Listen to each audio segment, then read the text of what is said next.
not this. This. If he tries to grab my head, it's not here yet. If he tries to grab my arm, with the jab.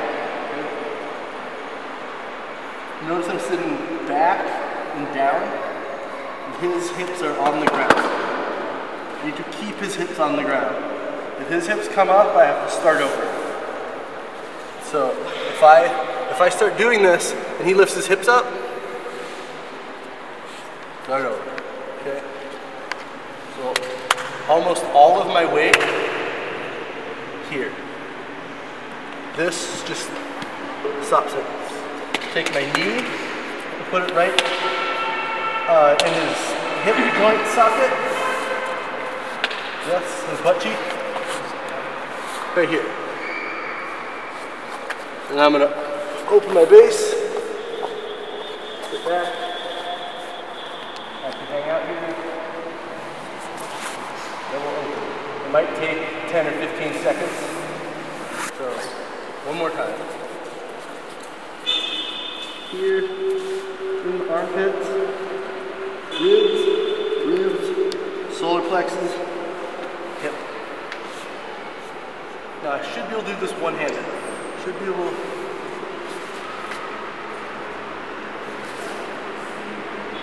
Okay. Questions?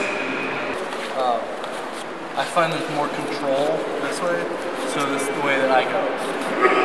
So I'm gonna come in until I can almost see my toe. Okay. This is gonna go for his neck, and these are connected. So, see how that works?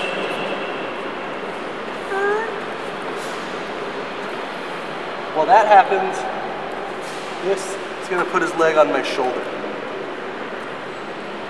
So, when my knee touches the ground, his leg is on my shoulders. This all goes at once.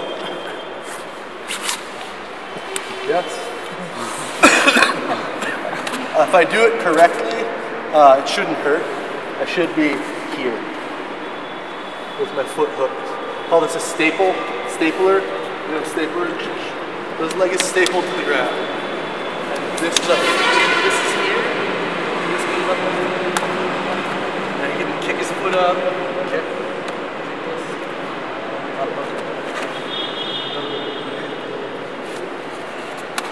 So this all happens at once.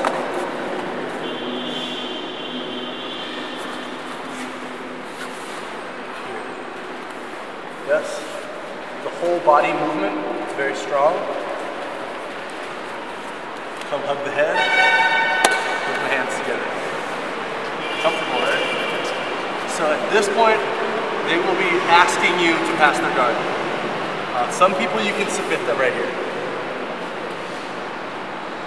All I'm going to do is take this leg.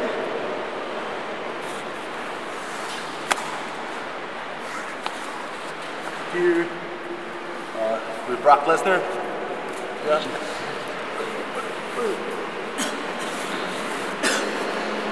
So do we remember this? See how this leg comes up? So hand goes down, leg comes up. Yes? Very easy. Hug, hug. Easy? Yes. I have his leg.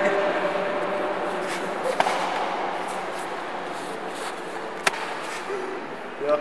I'm bending up here. I'm gonna not squish you on purpose. So what I want to be, seal the space. I want to take the space out. Okay? This space is space for his elbow. So I have to come all the way back. Right? So we're here. I'm based out on my elbow. I'm holding here. But I can also, he tries to roll me. If he hugs here, tries to roll me. Okay. Don't just fall over. Go up here. Come here. I'm gonna use my core. If it's my hand versus his hand, we fight. Maybe, maybe not. If it's a big guy, no. So.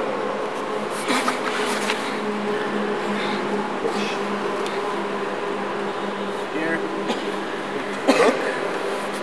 Now I'm gonna scoop back. He's straightening his arm. It might turn into an arm bar here. So this is an arm bar. If it stays bent here, it's a shoulder lock. Either is okay, right? I win. So again, we're in this position. Now the wrist, trap it. If I can get it trapped in here, I got it.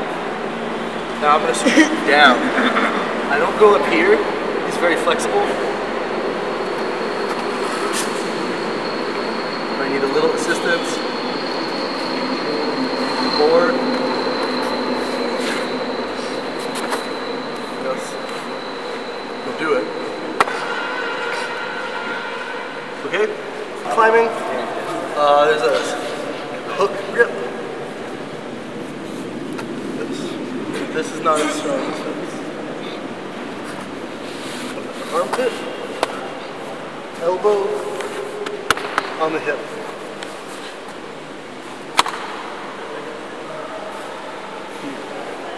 If his arm is bent here,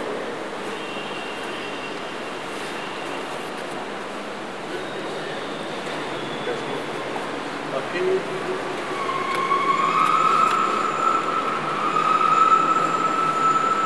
go slow, yes, and if it goes straight here, there's some,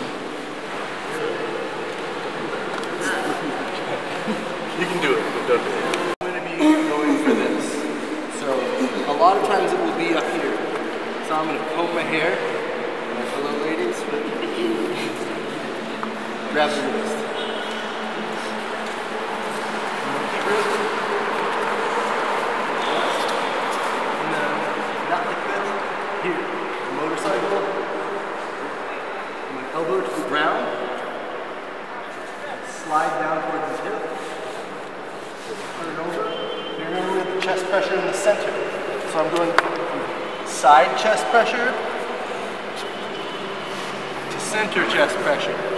If he's got very flexible shoulders, I may need to turn all the way here.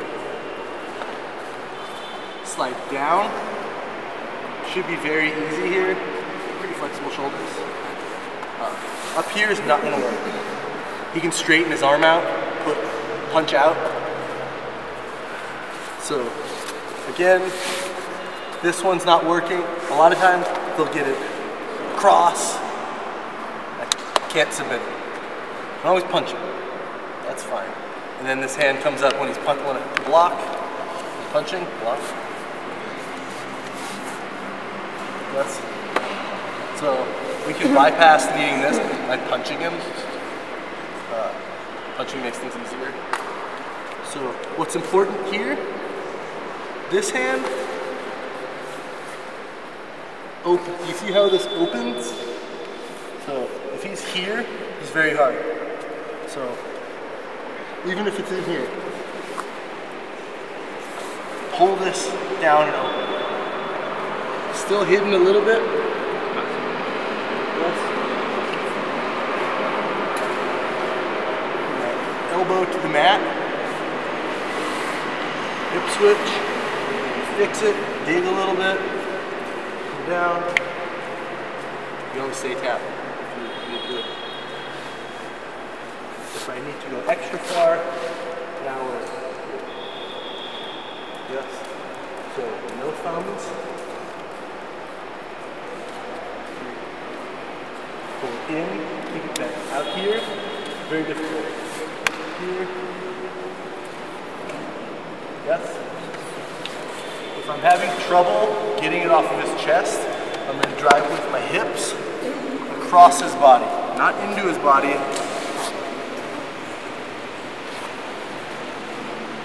Yes. Do you see it?